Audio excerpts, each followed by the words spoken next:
Good morning, everyone, again, and welcome now to the 12th presentation of our series, The Power of Humour.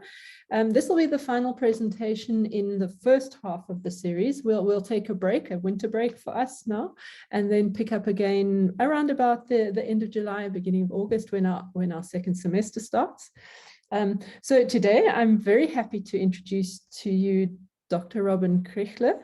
Dr. Crigler hails from Michigan State University, where he taught courses on humor and African history, but we've just heard that he'll be moving to Dickinson College.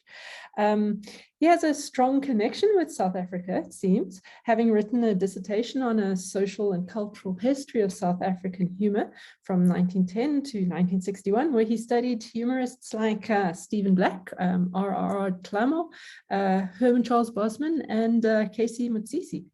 So today he'll be talking to us about something that came out quite strongly in the pandemic years in South Africa, something quite humorous, and that was the persona taken on by President Ramaphosa. Ramaphosa's address to the nation during the pandemic years was often referred to as the family meeting, with Ramaphosa taking on this persona of Uncle Cyril. So Dr. Crigler will be exploring what to make of this kind of unique framing.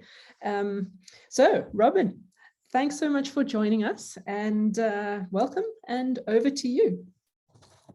Yeah, wonderful. So thank you so much for the opportunity. I have been based in the United States until a few weeks ago, and then I traveled over here. So I'm actually sitting in Johannesburg right now, and I've been watching these sort of after the fact on YouTube, but I'm excited to be able to present to you today.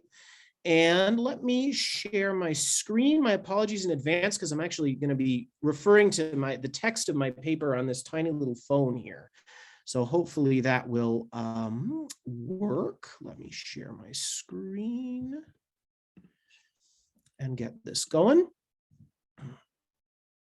So my presentation is entitled From Paul to Uncle Cyril, South Africa's COVID-19 Family Meetings in Historical Context. My background is in history, and as Andrea said, my dissertation is actually about the history of South African humor between 1910 and 1960.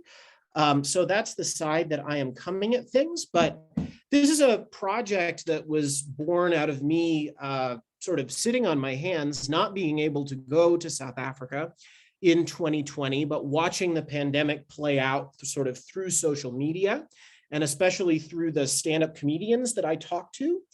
And, you know, it eventually became quite clear to me that one of the really salient features of the COVID-19 lockdown and pandemic situation in South Africa is this kind of double metaphor having to do with the president's communication strategy, right? So the president of South Africa is this guy struggling with his mask up here, Cyril Ramaphosa. And it was very, very common, especially if you're following comedians and people who are posting lighthearted content through the pandemic, to refer to him as Uncle Cyril, right? And likewise, when he would get on television at prime time and talk about the different levels of lockdown, South Africa had 5 different levels of lockdown that they went through and sort of toggled between. Those gatherings would be referred to as family meetings. And at first I was sort of hearing comedians refer to it that way. And then I sort of slowly realized that not only are, you know, ordinary people on social media talking about them as family meetings, actually cabinet ministers are using the word family meeting, news outlets are using the word family meeting. And that struck me as something really unique. I wasn't aware of any other place in the world where that kind of language was being used in the same way to describe a strategy. So South Africa, as most of us know, right, is a really, really diverse country. It's a country with a really difficult history. And it's, you know, one of the most unequal societies on the planet. So my first impression coming to this is, wow, right? Talking about the president as an uncle and talking about these speeches as family meetings that's really an intimate thing, right? That is a really sort of unifying and very, very close kind of metaphor for talking about a country that actually has, many, many different striations and levels. And you have to remember as well, I was in the United States. My Uncle Cyril was Donald Trump. None of us, whether you support or oppose Donald Trump, were referring to him as our uncle, right? And certainly when health officials would get together and talk about different local regulations, nobody was referring to that as a family meeting. So that's sort of what is partially inspiring this project. So here again, here's an example of an official use through a radio station talking about one of the president's speeches as a family meeting. So, something that motivates a lot of my work is the fact that South Africa has gone through a big transition, at least in terms of the way that the world understands South Africa and South Africans understand their place in the world. So South Africa has not always been understood as a humorous country, as we can see from these anti-apartheid posters, right? If we look at the history of the past century, half century, South Africa to the rest of the world was a place of really, really grave seriousness in a lot of cases, with terrible social problems.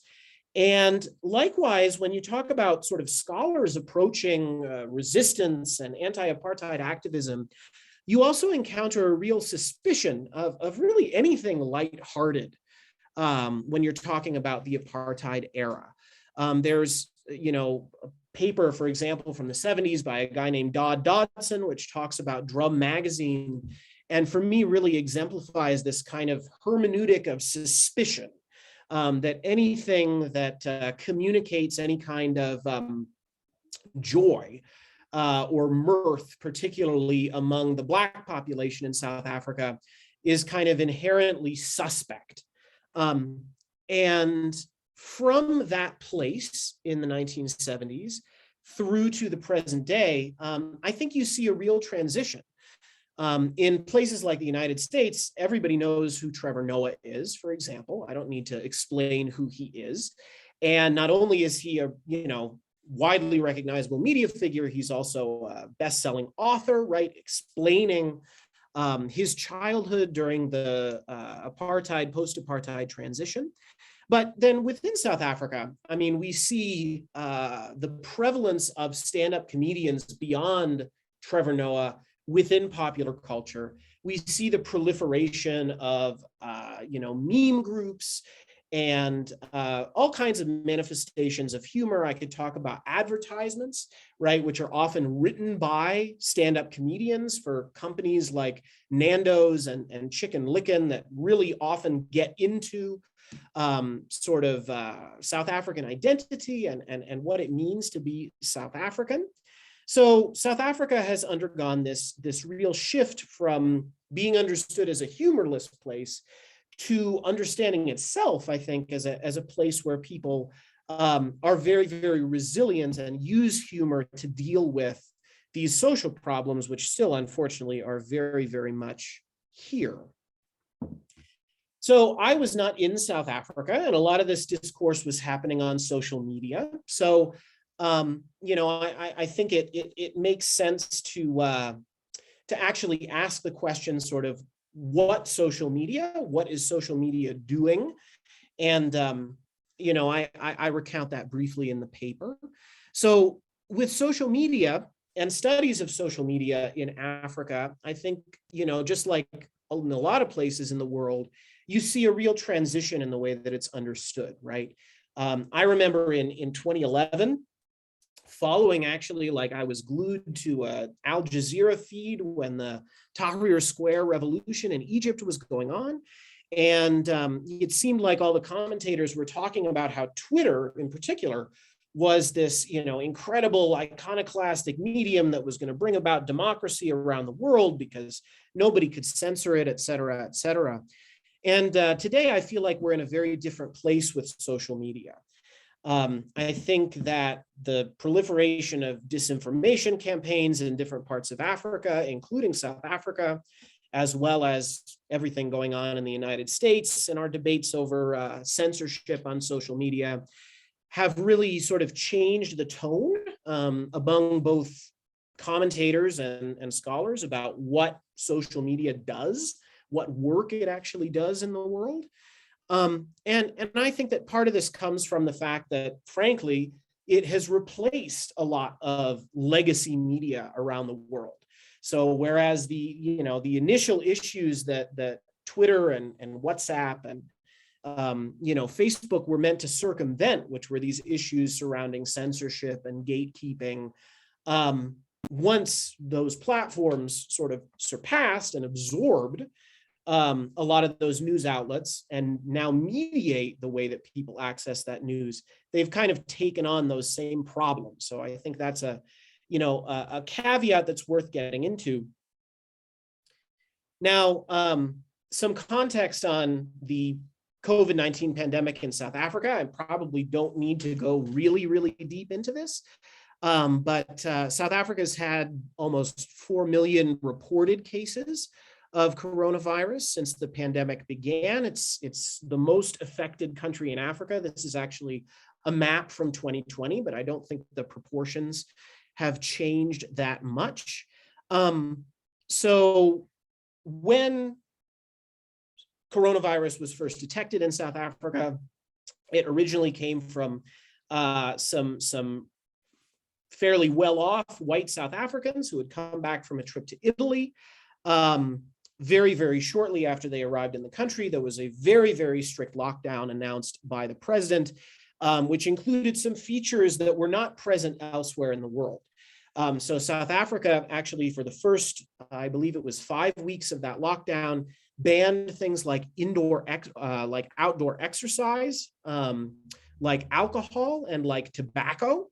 As well as, obviously placed very, very harsh restrictions and eventually mask requirements and social distancing and things like that.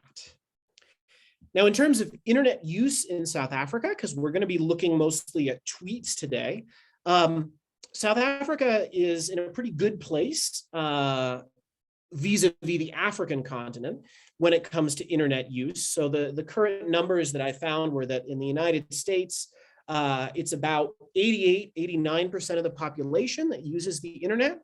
In a country like Nigeria, which is sort of one of South Africa's biggest counterparts in sub-Saharan Africa, the number is about 49%. So South Africa is sitting at about 62%. So more than half of the population use the internet. And then when you look at what social networks South Africans use, it should probably surprise nobody here that WhatsApp is number one, with more than 90% of internet users using it. Twitter is at 59%, so kind of in the middle of the road. And this is more or less where I think Twitter sits in a lot of the world. It is something that scholars really, really like because unlike platforms like WhatsApp and Facebook, it's quite easy to access tweets and it's quite easy to sort of study and work with tweets. But also it's a disproportionately influential platform, especially in a place like Africa, because tweets are not only very, very compelling on Twitter, but are really, really easy to share outside of the actual Twitter platform on a lot of these other platforms, especially Facebook and WhatsApp, which, as you can see from here, these are very, very popular platforms in South Africa. So you can take a tweet, you can, without using a whole lot of data, download the tweet, share it in a context like WhatsApp. And so tweets move and are difficult to trace, but they definitely circulate beyond Twitter itself. So there's already been, I would say, a fair amount of work, and I think there's definitely a lot of work ongoing with the pandemic in South Africa and how that played out on social media. These are two chapters that have already been published. One is by Nomzamo, a nation that laughs together, stays together, deconstructing humor on Twitter during the national lockdown in South Africa. And Dhlomo, I think from a very similar perspective to how I go at it, is really fascinated by the kind of language of togetherness that South Africans used in the early part of the pandemic. I want to find the epigram that he actually starts his discussion with. I don't have the exact text on me right now, but he talks about, or the tweet talks about, there's no need for Big Brother Naija this year, the Nigerian version of Big Brother, because we're all housemates now, right? It's this idea of togetherness. At the same time, you have a chapter by Job Mwaura and Ufuoma Akpojivi, which focuses a lot more on divisive takes, especially during the early part of the pandemic. And the reason that I'm bringing both of these up is they come at it from very different perspectives. The keywords that Mwaura and Akpojivi use are divisive ones compared to the ones that Dhlomo uses. So they focus specifically on tweets that include, the word race, the word whites, different words that speak to class differences. And, they find a lot of, I would say, sort of racial and social resentment, especially against those first white people coming back from Italy. And this is all just to say that, this is a complex landscape, and it's very, very difficult for a country of 60 million people to, summarize in any kind of representative way what even the population of Twitter users is focused on. So before I continue, I want to get into another thing that I talk about in the paper and that's worth mentioning is Black Twitter. I would say that the tweets that I'm drawing from in this presentation are from people who could be identified as part of Black Twitter. This is a phenomenon that has been written about in the United States context, but also is beginning to be written about in the South African context. And, I think that it is, a term that obviously could be debated. Now, there is a definition from April Williams and Doris Domislai, which talk about Black Twitter as, quote, a social construct created by a self-selecting community of users to describe aspects of Black American society. So they're specifically talking about US Black Twitter through their use of the Twitter platform. According to Sarah Fiorini, what separates Black Twitter from the mere demographic category of Twitter users who are Black is this practice of signifying, which is a word that comes from African-American literary studies. The use of specific communication strategies that, quote, require participants to possess certain forms of cultural knowledge and cultural competencies. And so what you'll see in both the United States and in South Africa is Black Twitter is a very, very playful place. Black Twitter is a place where people draw on, the shared experiences and memories of people identifying as Black in a particular local context in order to sort of play with that identity and oftentimes, weave fairly extravagant kind of riffs on that identity. And I think this tweet is a great example. So here's an example of an early tweet about a family meeting. It says very simply, guys,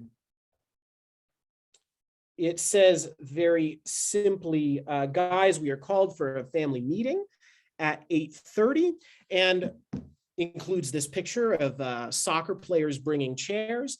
And we can see in the reply account, lots of people sort of continuing this metaphor as if this meeting was happening in real life. So someone says, pass me one chair, please.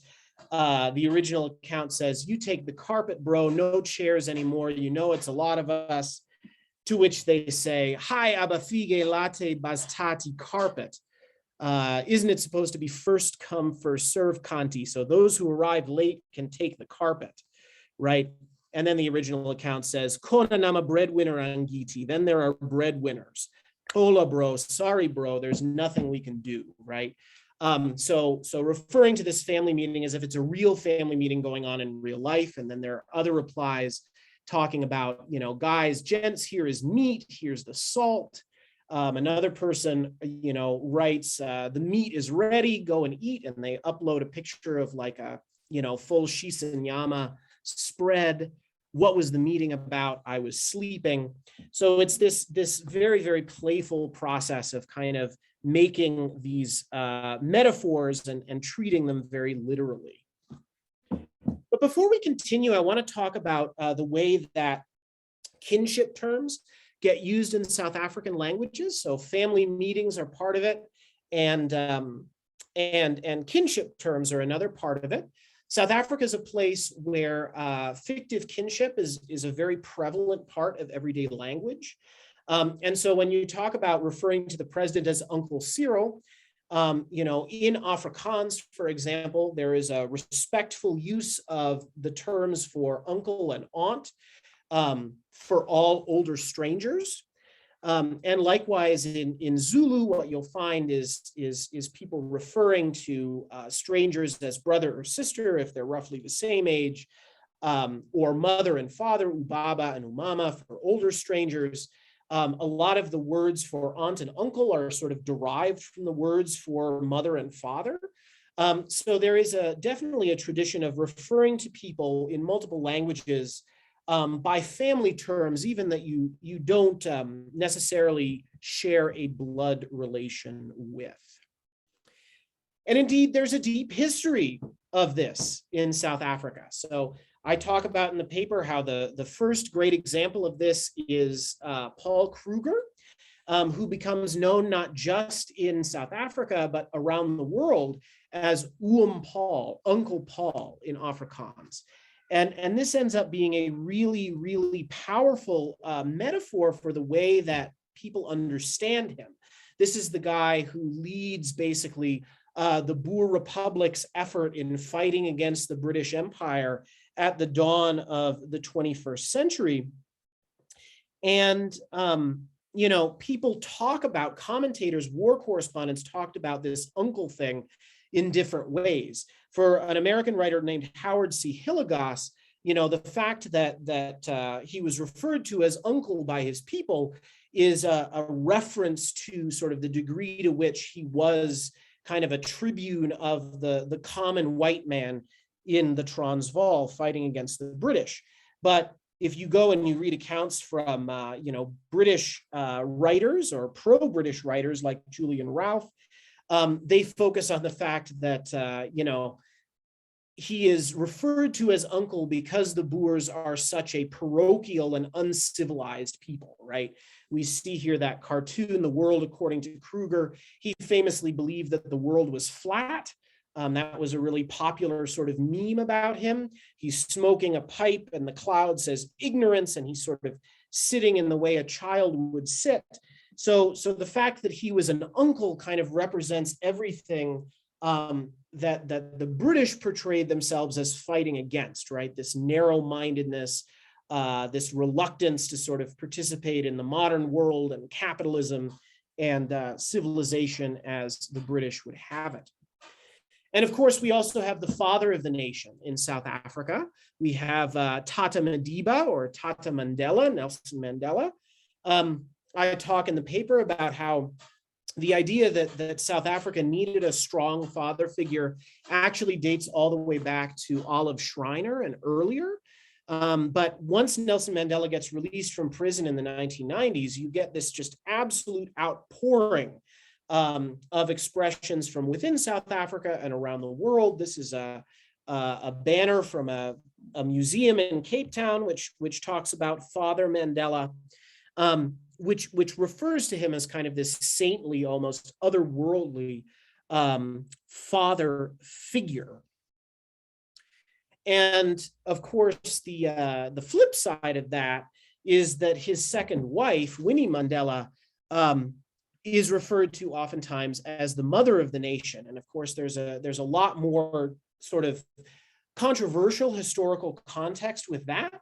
Since Nelson Mandela's passing away, I think Winnie Mandela's legacy in a lot of quarters has been reassessed and comes off a lot more positively as a result, honestly, of people's disillusionment with Nelson Mandela's legacy.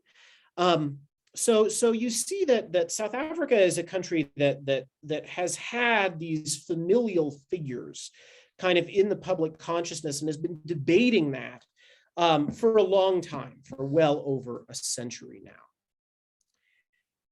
Now, I think an interesting counterpoint for that is Kristen Phillips's article, which was written in 2010, published in 2010, about the 2005 presidential election in Tanzania. Tanzania also being a country with a strong idea of sort of a national father. In their case, it's Julius Nyerere, and the CCM party. And her article is entitled "Pater Rules Best, Political Kinship and Party Politics in Tanzania's Presidential Election."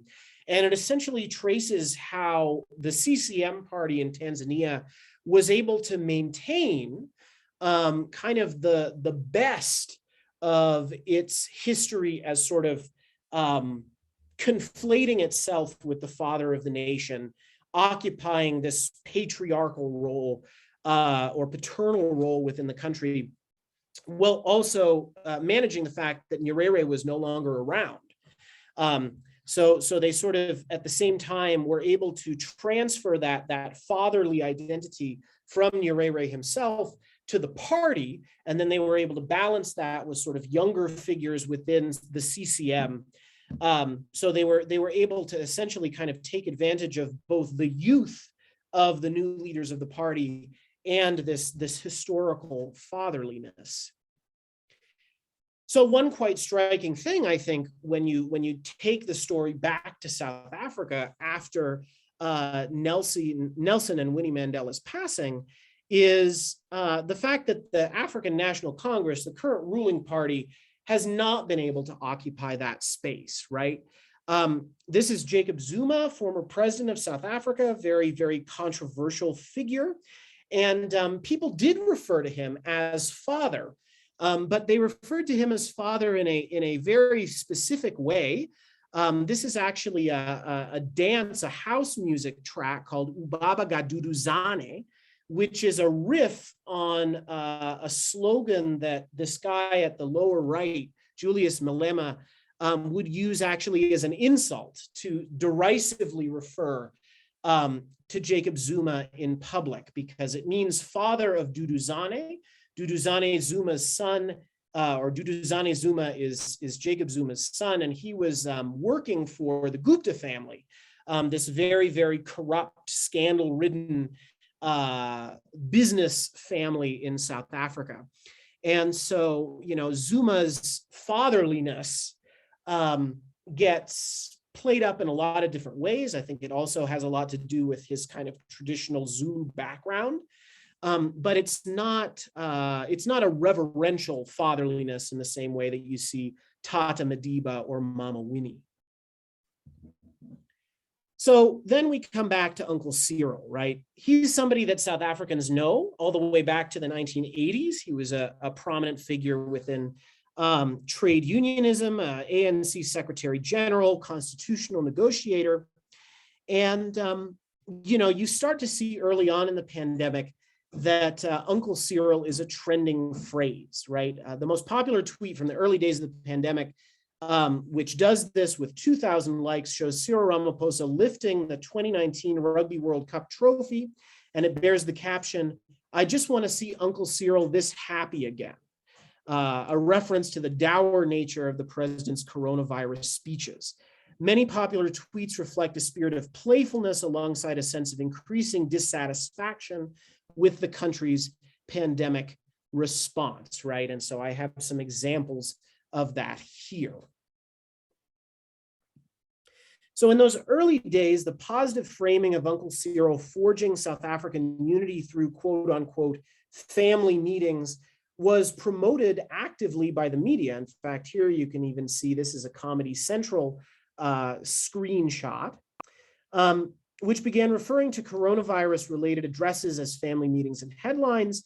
And eventually this was taken up by government officials like Kusela Diko, the presidential spokesperson, and Fikile Mbalula, who I'm not sure whether he was the transport minister yet, but this is a very, very high-ranking cabinet minister talking about the family meeting of all family meetings. But soon, however, genuine critiques of the family meeting began to arise. You started to get journalists like Luke Feltham and Mabina Seabe, who took issue with the fact that the president's speeches left no room for questions from the public or the media. And this reflected a common refrain in Twitter as well, that the president's speeches given in very formal English were difficult for lay people to understand. So we see this here. I feel sorry for people who doesn't understand what Uncle Cyril is saying. I'm people, #level 3 lockdown. Didn't understand a thing, but gay Uncle Cyril just wanted to hello to his kids. It's been a while, right? But then you also started to see this undercurrent of real negativity as the lockdown spread on, and people specifically taking issue with this idea that all South Africans are sort of one family at this meeting, right? Ramaphosa is not my family, so I am not watching this speech by a sellout. I'd rather be at the gym working on my fitness. So glad I'm not part of this family. Who the heck wants to be affiliated to such an immoral, unethical family? I wouldn't call anyone in the thieving, corrupt, uncaring, self-serving my ANC my family. Thanks, but no thanks. So all this is fair enough, given the poverty and service delivery issues that still plague South Africa. But a tweet that I found really, really instructive is this in particular. This is a tweet by a guy who is a former political leader in the Independent Democrats, as you can see from his profile picture, a white South African, who tweeted in May 2021, "What is this family meeting phrase? I don't know of any family that steals from their most needy, sick, and vulnerable family members during a crisis. No decent human being would be part of a family like that." #family meeting. And I was absolutely fascinated. As you can see, there are 113 replies, and the tone of the replies was very unexpected to me.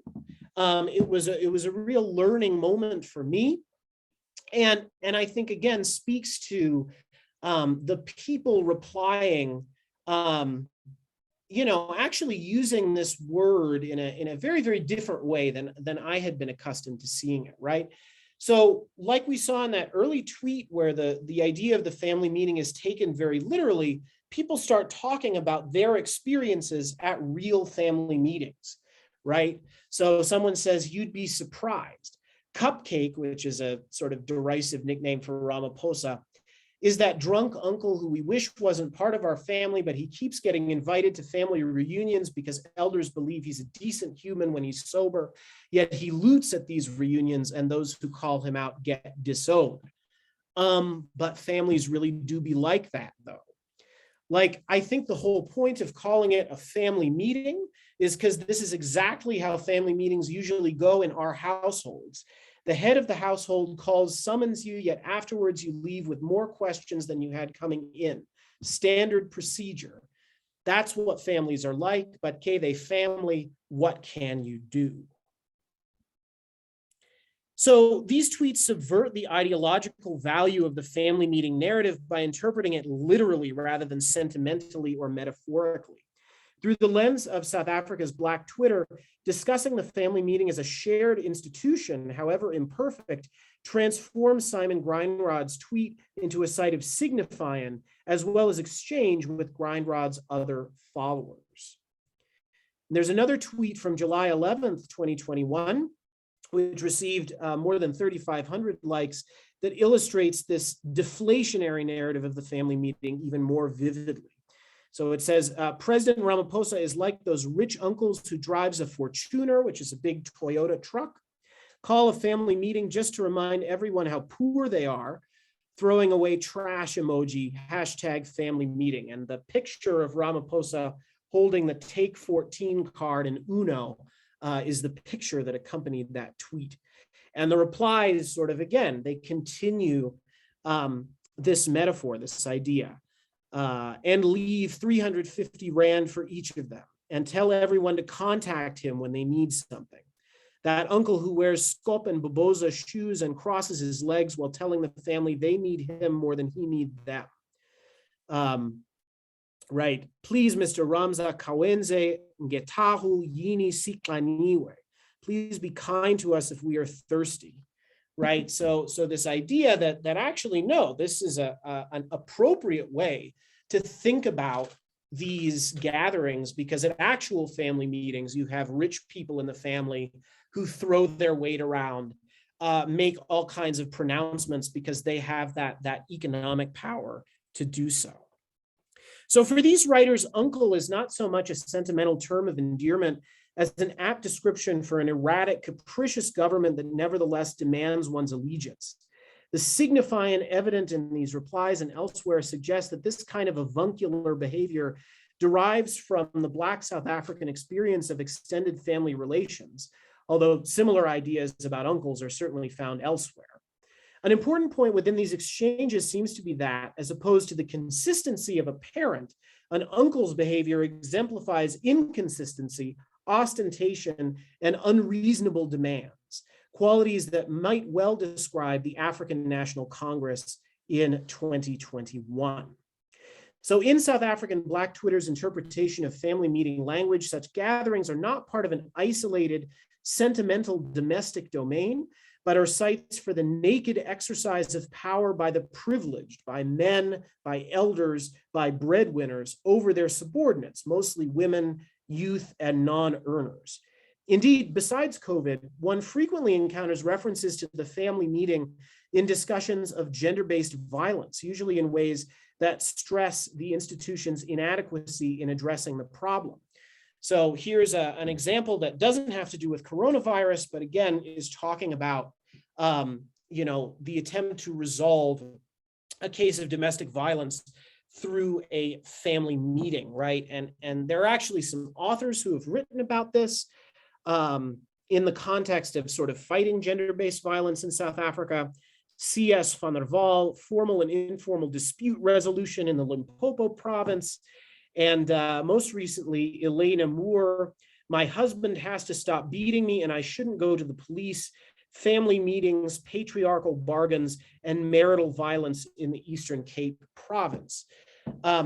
So these connotations of the family meeting are really multiple and run the gamut from sort of a beloved domestic institution to real instruments of oppression for people, especially those who don't exercise a lot of privilege in families.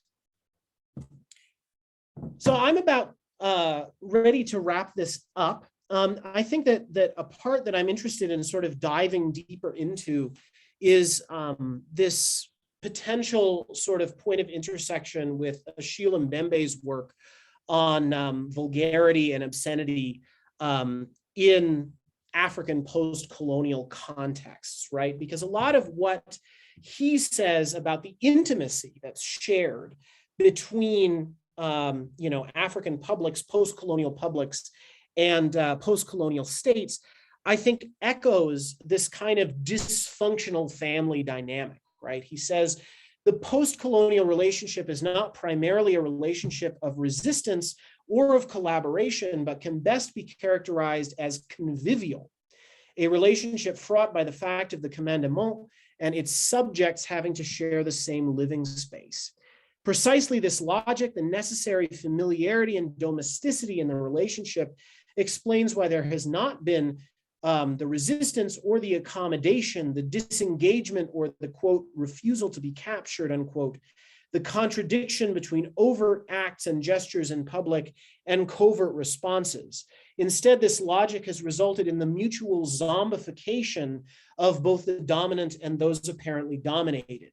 This zombification means that each has robbed the other of vitality and left both impotent. So what Mbembe is suggesting there is that, you know, when people in post-colonial societies make these metaphors that bring the commandement, bring the sort of state structure down into, say, the realm of a family meeting or the realm of the absurd and ridiculous, it's not necessarily an overtly oppositional thing. It's actually something that kind of helps domesticate and familiarize this mode of power, you know, within fundamentally kind of unequal and unjust societies. And so if I think we follow Mbembe, then this style of kind of subverting the dominant narrative of the family meeting, or the intended intimacy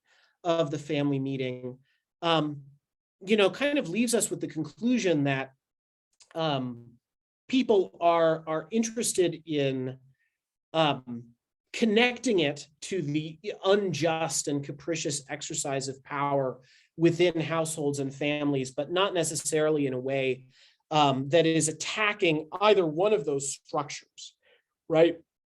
And so I'll just leave you with this. I mean, this is another tweet that has to do with family meetings.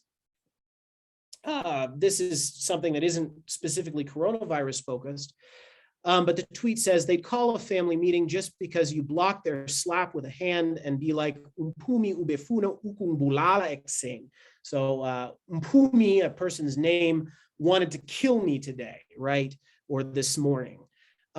So obviously this person is being accused of something when they actually were only trying to resist being hit themselves. This tweet received an enormous amount of engagement, and I counted no fewer than 186 laugh emojis in the comments, right? So whereas it's definitely talking about a moment of injustice in the context of the family meeting, the way that people are engaging with this tweet is overwhelmingly in terms of laughter, at least suggested by the number of these emojis. So finally, a good deal more theorization and rigor can doubtless be applied to these early observations. Nevertheless, Uncle Cyril family meeting discourse can serve as a useful point of entry into the dynamics of popular political discussion on South African social media in the 21st century. Though its history differs in meaningful ways from more authoritarian settings in Africa and elsewhere, the dynamics of kinship metaphor in contemporary South Africa still reveal the undemocratic ways in which the country's ostensibly democratic government is perceived by at least Twitter users or Black Twitter participants in South Africa. While acknowledging and even reaffirming the inescapability of an enduring family tie, in this discourse, we see the Twitter critics of Cyril Ramaphosa's COVID-19 communication strategy underscoring the injustice, irrationality, and infantilization, not just of a pandemic response, but of governance in the democratic era more broadly. So that's it for me, and I welcome your questions. Rowan, thank you so much. Could you maybe sort of unshare your screen and then we can become a little larger, or the people in the discussion? Yes, I will. Great.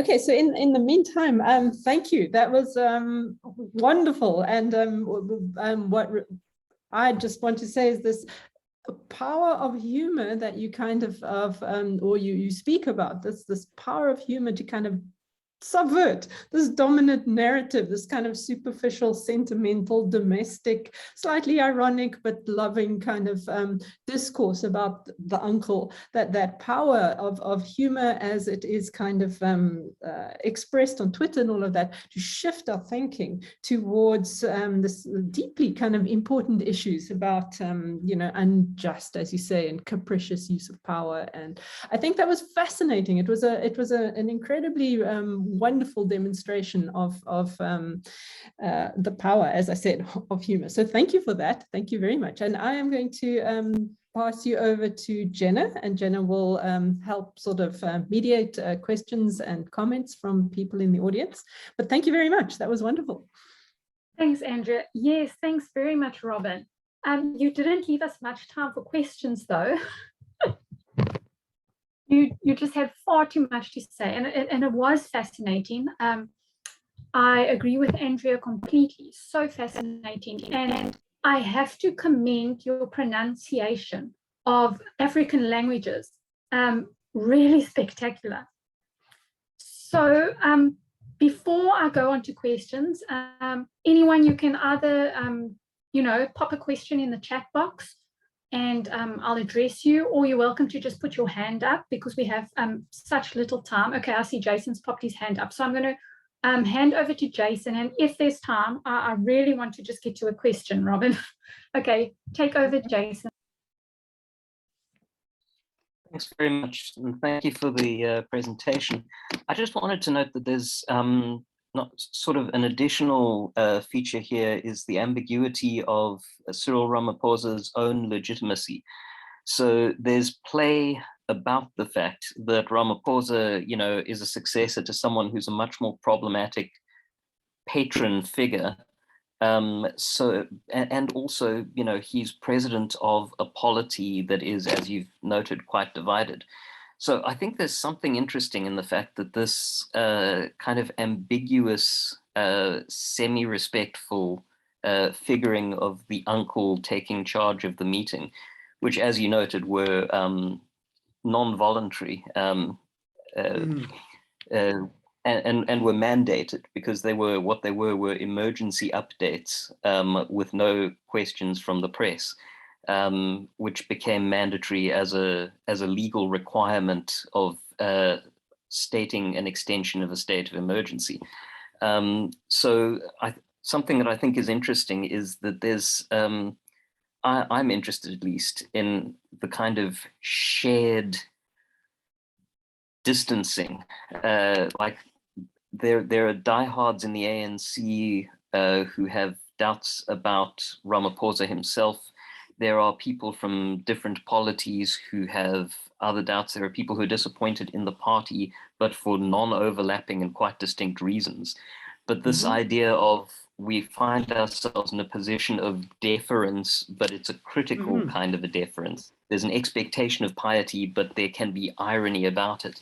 And I think there's something quite interesting in the fact that I think you're right that this expression was driven by Black Twitter, but was also taken up near universally, and that includes in white online spaces. Yeah.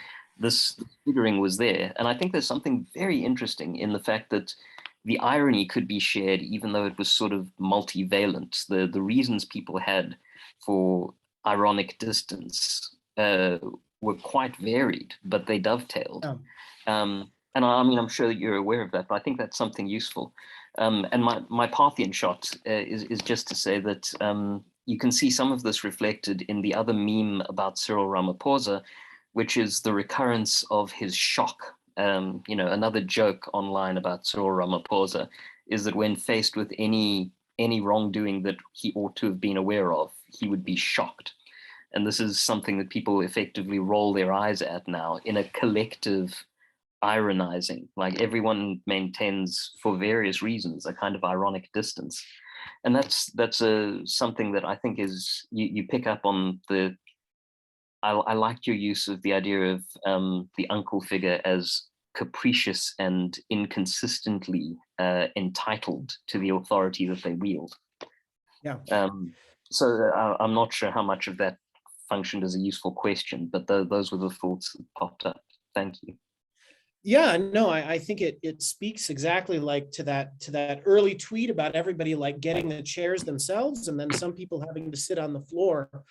Yeah, I mean, whatever your position, whether you're a hardcore white monopoly capital person or you're a, Afroforum, like everybody sort of felt at the mercy in the same way of whatever it was that Uncle Cyril and Nkosazana Dlamini Zuma were going to decide, for a given phase of the pandemic. So I absolutely agree with that.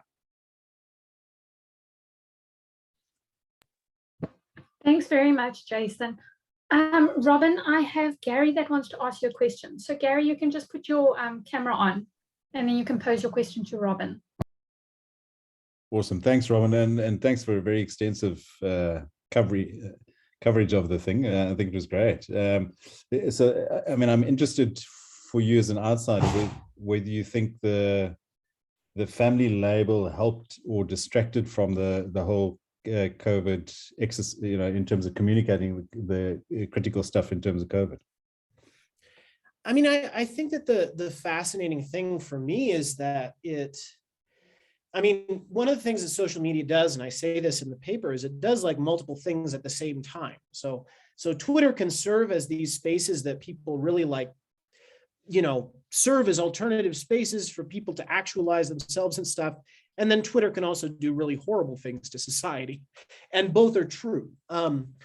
So I think that they're definitely, and again, I was disproportionately looking at stand-up comedians who were not able to perform, but also wanting to maintain their, you know, reputation in the eyes of their followers, right? So they were sharing content, they were riffing on what was going on. I think that there are a lot of ways in which sort of the family meeting rhetoric, and you see that on Twitter. I mean, there are people who took it at face value and people who really, really appreciated that term and that idea. But you know, I think that the interesting thing is that on, you know, in these particular spaces, and I would call them Black Twitter spaces, people connect all of these, you know, elements from their real lives or their real experiences to make this metaphor so much more complex than just a case of like, the government is trying to convince people that we're all big one happy family and, you know, the president is our uncle. So I think that, you know, to the extent that it's on the one hand, potentially providing people with comfort in what admittedly was a very scary and uncertain time. On the other hand, we also see it used as this really kind of complex space for working out, not just the pandemic, but sort of the way that power works and the unaccountable ways in which, you know, one hand greases another in post-apartheid South African politics. And so those are very different ends. And then of course your question, you know, with the latter goes to, well, are these people actually trying to change things, or are they trying to sort of just come to terms with it personally? And do they believe that there's really scope for changing it? I think that's you know, that gets you to Mbembe, and that's a very complicated question there. But yeah, I mean, I think multiple things are able to be true at the same time. And I, you know, I'm not sure that South Africa would be better off if the family meeting idea had not existed. I'm not prepared to, you know, say that it was out and out a bad thing.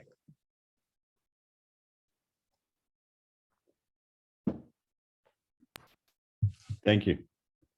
Mm-hmm. Thanks, Gary. Okay, I see we've got 5 minutes left. So we do have another question in the chat box from Yibanati, if I pronounce your name correctly. So you're welcome to just put your camera on and unmute and then ask your question.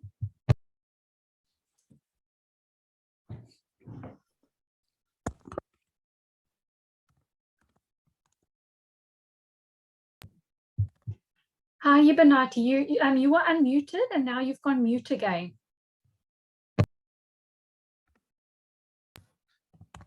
Okay, Robin, I think I'm just going to, maybe there's like technical difficulties. I'm just going to read. It says here, would you say that humor played a significant role in making the COVID-19 situation bearable for South Africans? Sorry, Yibanati.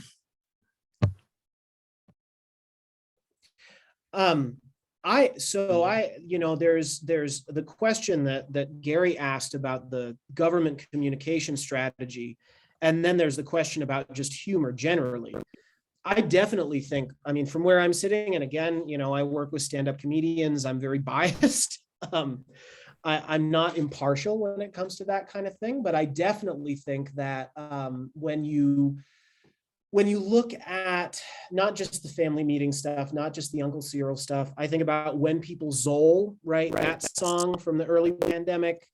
The moment where, Cyril was messing with his mask, the moment when, like, he had his laptop stolen at a meeting somewhere. Like, there are so many moments that are part of the collective memory and there's a whole other project to be done on how comedians and people online responded, because you had so many different responses, right? There were people who were starting podcasts left and right, going live on Instagram left and right. Nina Hasty went on live on Instagram with her therapist, like every day during the level 5 lockdown, to talk about mental health and the pandemic. There's another stand-up comedian named Suhail Essa, who is a practicing medical doctor.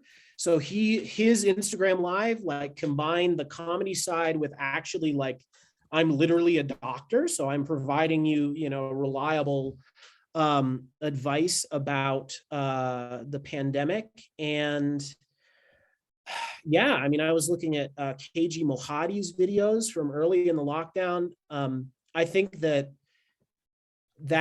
humorous element was very, very strong. Actually, during the highest stage of the lockdown, I didn't see this anywhere else, but the Gauteng Department of Arts and Culture actually paid comedians to make content on Instagram for, I think, like 21 days or so when the lockdown was extended. And so they would have all of their posts, all of their sponsored posts with the Gauteng Department of Arts and Culture and Sport tagged in it. So there definitely was an organic attempt by comedians to help people through, and people on Twitter and people on social media. And I think that was a really valuable thing. Thanks, Yivanati. Thanks so much, Robin. I'm going to hand over now to Andrea to end off the last session before we all have a bit of a holiday. Sorry, hi, Jenna. I was not quite expecting that, but yeah, so just quickly to end, Gary is saying that he thinks South Africans certainly use humor as both a coping and bonding mechanism. And comedians like Peter Dirk Ace have used humor as a very effective tool to critique. So there is this coping, bonding, and critique element. And the critique element is the part that I personally found so insightful and fascinating about your presentation, Robin. This idea of humor, as I mentioned, that through the humor that you found on Twitter, from ordinary people, in a way, it actually shifted from a very superficial understanding of the family metaphor to something very, very deeply critical. I think that's very important. So I want to thank you very much for that, and for a very wonderful and exciting presentation. Sorry it has to end so quickly, but I'm always sorry every Friday that it has to end so quickly. But I do then, move into my Friday afternoon with quite a lot of excitement and vigor. So thank you very much for joining us, and I hope you will be able to join us for a few more in our second series. And thank you everybody for joining us today, and have a wonderful break, a wonderful winter break. I'm going into summer, so I'm feeling very happy about traveling, to the other side of the world where the sun is shining very nicely and warmly. But thanks, and warm thanks to everybody, and goodbye.